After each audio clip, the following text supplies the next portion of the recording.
katrops.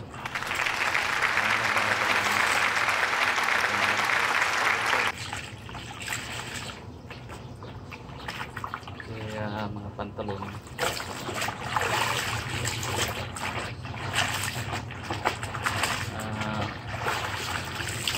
Hirapan si Mrs. pag pantalon kasi malalaki. Saka meron yan. Hirap.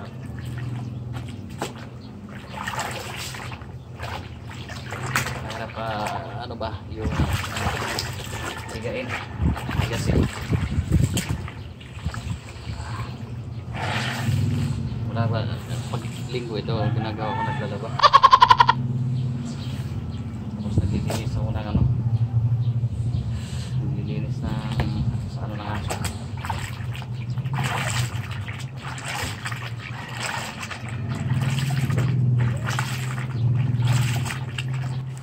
Mga katrops, kailangan kasi nakababad muna bago ano para hindi ka mahirapan kinabukasan yung paglalaba, yung dumi hindi masyadong makapit. Yun lang yung ano, yung sekreto pag naglaba. Kaya mga katrops, tingnan mo kung mapansin nyo, ano lang siya, pangalawang banlaw na to, pero yung sa pangalawang banlaw nandyan yung ano, yung may nilalagyan ko rin sabon. Actually si Mrs. nagturo dyan eh. So para hindi mabaho yung labahin mo, kasi yung iba kasi naglalaba isang sabon lang. So ako pangalawang sabon tapos downy. Isa sa mga sekreto din yun. So banlaw na to, banlaw. Kailangan kasi dalawang sabon para medyo hindi mabaho, kasi lalo na nga init. So nakadalawang banlaw na ako, tapos pangalawang sabon na to, tapos biga ano na ilagay ko na dito sa ano, sa dahon. So sasampay ko na mamaya. Mga katrops, huwag niyong kalimutan, actually pangalawang banlaw na to, kaya hindi siya mabaho. Meron din ako nilagay na downy. So isa sa mga sekreto yung downy. So nakadalawang sabon, dalawang banlaw, so isang downy. Pero mga katrops, kahit binababad nyo yan kinagabihan, kailangan nyo pa rin ano, kuskusin. Actually binabras ko na yung unang gawa ko, binabras ko na siya, pero yung pangalawa kuskus na lang, yung ano sa kamay na lang. Kaya hindi kasi ako gumagamit ng ano ng washing machine. So okay, yun yung isa sa mga sekreta. Ulit-ulit na. Tapos yung sinusuot ko naman kinabukasan, binababad ko ulit, kasi sa labas kasi ako mahirap na pagka magkaroon ng virus. Kaya ako naglalaba mismo nito kasi nasa ano tayo nasa COVID-19. Kaya ako yung palagi nasa labas. Kaya hindi ko pinapalo sa mga anak ko at saka asawa ko. Ako na mismo naglalaba. So nakadalawang sabon na to para mapango. Kaya ayaw ko kasi na mabaho yung ano, labahin ko.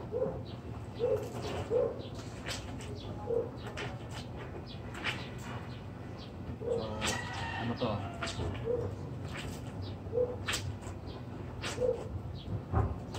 hindi ako gumagamit ng washing machine. May washing machine ako pero hindi ako gumagamit.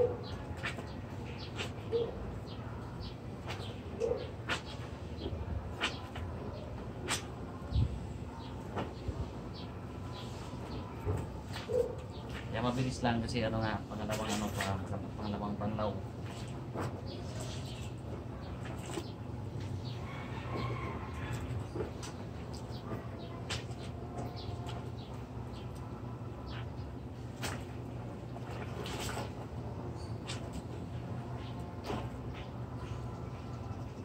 Yung sinuot ko kahapon, so nilabang ko na, wala akong labahin ngayon.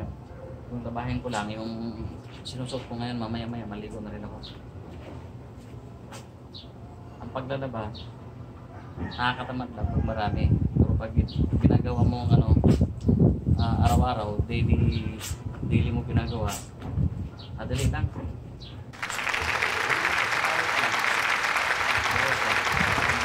Trabaho mo, daily routine, bilang ahente, buhay ahente. So gagawin mo na, kinabukasan na naman. So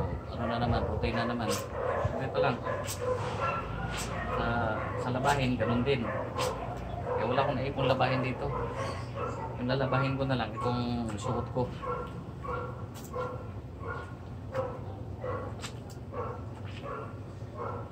Ganun lang. Kasi nagtataka ko na maraming labahin yung iba kasi tinatamad.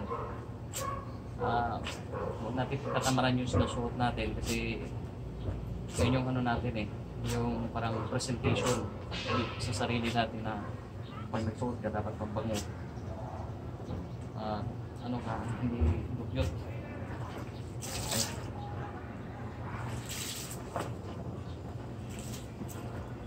Ito yung pantalong ko.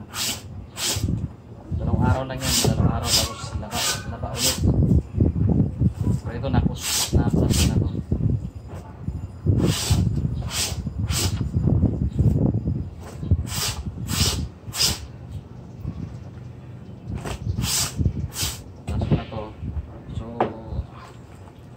Panlaw na lang.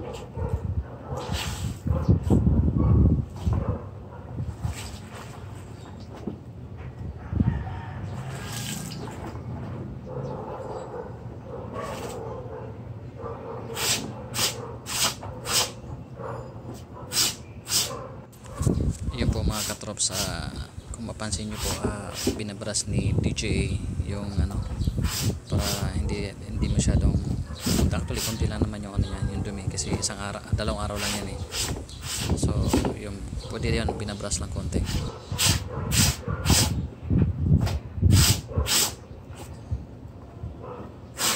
Hindi masyadong marumi yung damit, yung pantalon ko kasi dalawang araw ko lang sinusuot tapos laba.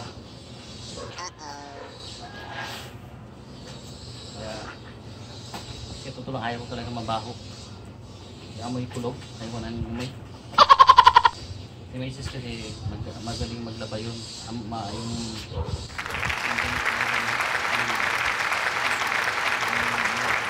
Mabango talaga. Ngayon kasi nasa COVID tayo, nasa labas ako, ayaw ko sa panawakin ang mandamit ko kasi siyempre na palagi ako nasa labas, baka magkaroon ng virus ba, makapitan.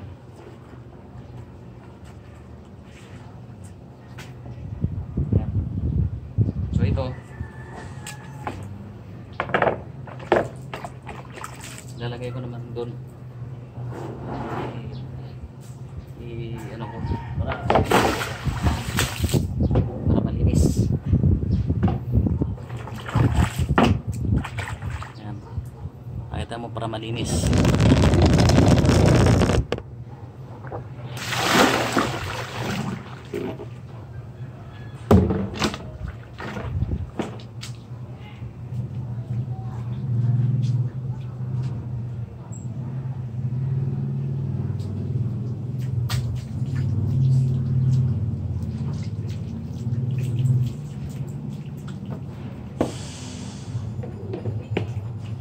Mamaya isampay ko na dito. So yung mga katrops, update lang. So ito yung ano na to, last na to na pagkatapos nito ay isasampay na to. Isasampay na to mga katrops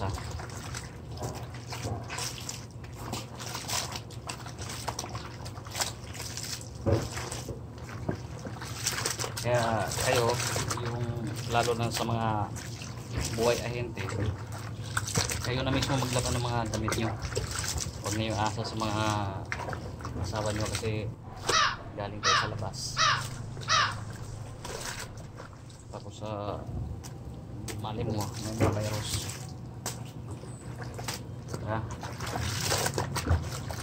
So yun, hindi naman masarap naman maglaba, okay lang yan.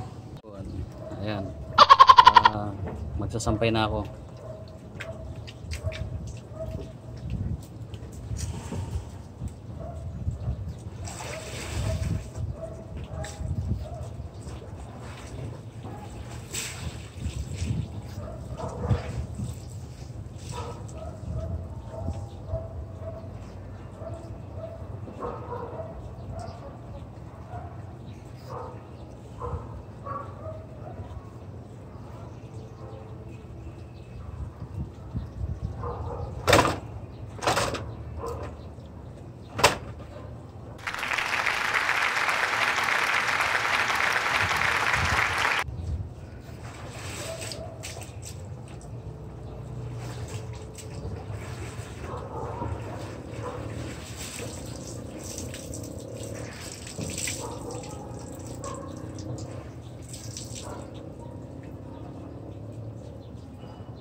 pero mga katrops kailangan ipagpag para mawala yung yung tubig. Mga katrops, mabilis na yung paglalaba. Para mabilis matuyo.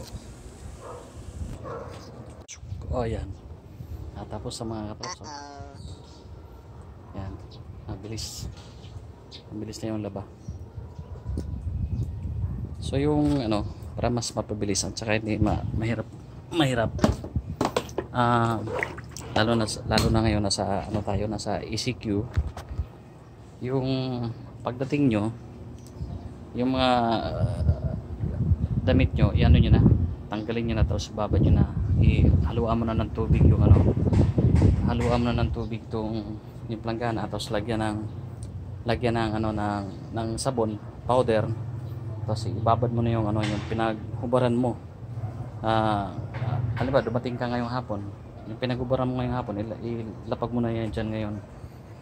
Hanggat mari wag mo ipalabas sa iba, ikaw na mismo, kasi ikaw nasa labas.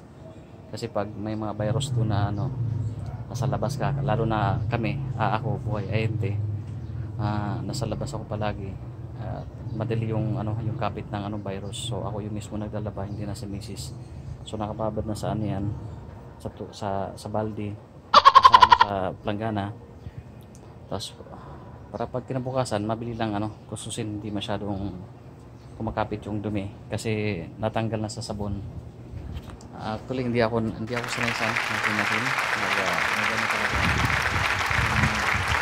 Tawag nito yung kakamay. Bilang isang probinsyano din, mas mahilig akong magkamay ng laba. Ayan, yung laba ko. Konti lang yan, so 2 araw ko yan. So wala akong labahin. Ito na lang yung lalabahin ko mamaya. Ito ibababad ko na naman para kinabukasan na lalabahin ko. So ganun lang. So parang buhay, sa buhay ay hindi, daily routine ko, yung gagawin mo, routine lang. So yun mga katrops, kinukwento ko na sa inyo. Napakasimple lang na maglaba. Salamat. Happy Sunday to everyone.